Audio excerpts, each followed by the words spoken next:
दिल्लीचे मुख्यमंत्री अरविंद केजरीवाल यांनी कार्यकर्त्यांना संबोधित करताना एक मोठी घोषणा केली आहे। येत्या 2 दिवसात मुख्यमंत्री पदाचा राजीनामा देणार असल्याची घोषणा अरविंद केजरीवालांनी केली आहे। याशिवाय निवडणुका घेण्यावरून देखील केजरीवालांनी एक मोठं वक्तव्य केलेलं आहे। पाहूयात।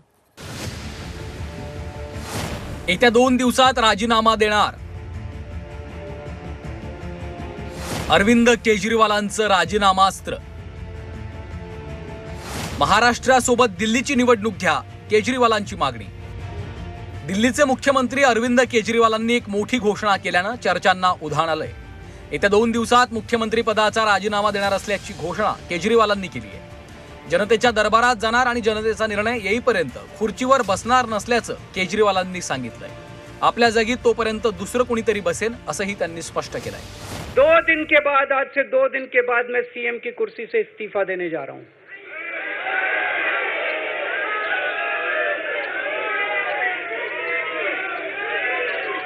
और मैं तब तक सीएम की कुर्सी पे नहीं बैठूंगा जब तक जनता अपना फैसला ना सुना दे।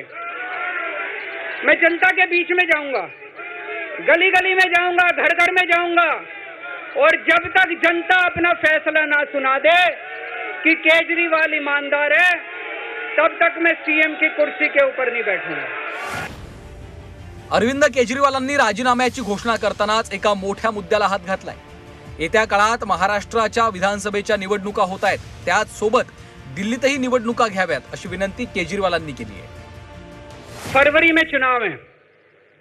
आज इस मंच से मैं मांग करता हूं कि ये चुनाव नवंबर में कराए जाएं, महाराष्ट्र के साथ कराए जाएं। जब तक चुनाव नहीं होते तब तक मेरी जगह आम आदमी पार्टी से कोई और मुख्यमंत्री बनेगा।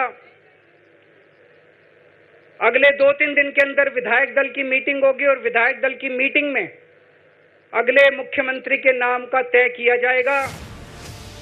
तुरुंगातून बाहेर आल्यानंतर केजरीवालांनी राजीनामास्त्र डागून राजकीय खेळी केल्याची चर्चा सुरू झाली आहे। दरम्यान केंद्र सरकारनं अरविंद केजरीवालांना दिलेली वागणूक दुर्दैवी आहे अशी प्रतिक्रिया खासदार सुप्रिया सुळेंनी दिली आहे।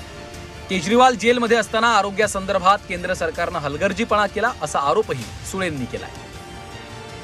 खूप दुर्दैवी घटना आहे, कारण एका सशक्त लोकतंत्रामध्ये लोकांनी निवडून दिलेला अरविंदजींना आणि ज्या पद्धतीने त्यांना जेलमध्ये टाकण्यात आलं, आणि नुसतं जेलमध्ये नाही, त्यांच्या आरोग्याबद्दल जो हलगर्जीपणा दाखवला, म्हणजे त्यांना खूप शुगर आहे, त्यांची शुगर खूप वाढलेली असताना त्यांना न्याय मिळाला नाही।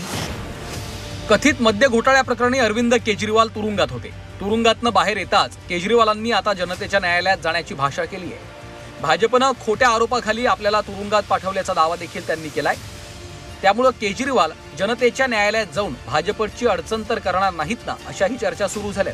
त्याचवेळी महाराष्ट्राबरोबर निवडणुका घेण्याची विनंती करून केजरीवालांनी गुगली टाकल्याची देखील चर्चा आहे। ब्युरो रिपोर्ट, झी 24 तास।